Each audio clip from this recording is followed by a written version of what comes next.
Our World War II veterans don't have the wherewithal to get to Washington themselves, either financially, physically, family, and this memorial was built for them, and they haven't seen it. They haven't been able to enjoy it. And until you see a veteran there, and the tears just streaming, remembering their experience, you just can't believe it. So many of them have suppressed what happened to them there. It's not unlike the Vietnam veterans. They didn't come back to fanfare. They came back and they went to work because they had families they had to provide for. And so this is sort of a moment for them to reflect, and maybe they haven't done that in 40 years. You know, I think people don't really even think about the veterans until you tell them about this. And then once you do, they're so moved because they remember what really they did for us and for our country. And you don't think about that day in, day out.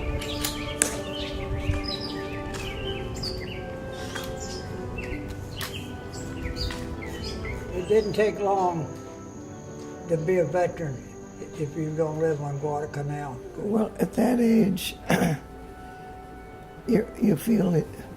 Nothing's going to happen to you. You're going to live forever. Yeah, we lost a lot of friends. And I come out, my whole outfit's going. I can't find nobody, and holy geez, talking about feeling alone. So.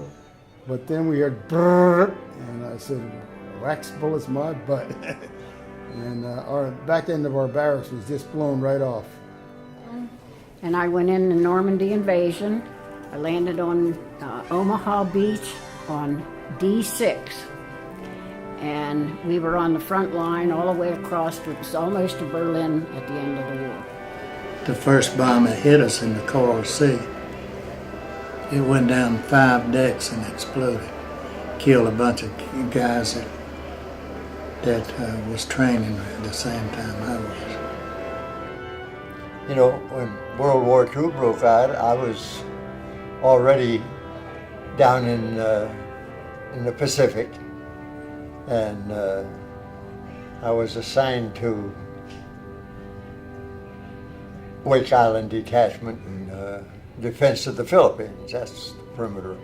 And they carried us from there, and they took us to Japan.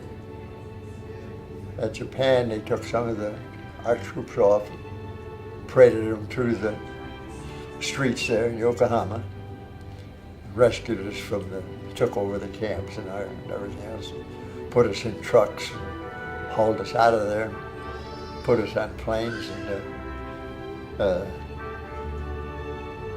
taking us home.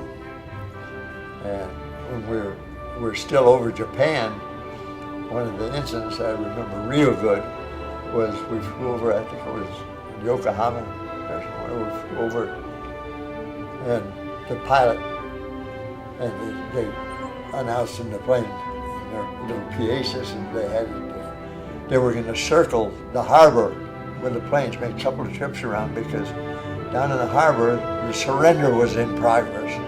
And that was the Missouri was down there. But of course, we'd never seen that before either.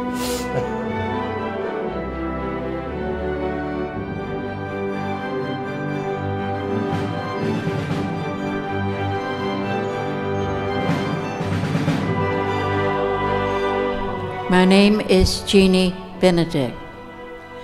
I am a former Navy Wave, but I have something that I would like to say to all the veterans. It is the veteran. It is the veteran, not the minister, who gives us freedom of religion.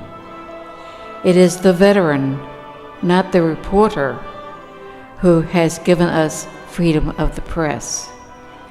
It is the veteran, not the poet, who has given us freedom of speech. It is the veteran, not the campus organizer, who has given us the freedom to protest. It is the veteran, not the lawyer, who has given us the right to a fair trial. It is the veteran, not the politician, who has given us the right to vote. It is the veteran who salutes the flag, who serves beneath the flag, and whose coffin is draped by the flag, who allows the protester to burn the flag. This essay was written by Charles M. Provence. Our debt to the heroic men and valiant women in the service of our country can never be repaid. They have earned our undying gratitude.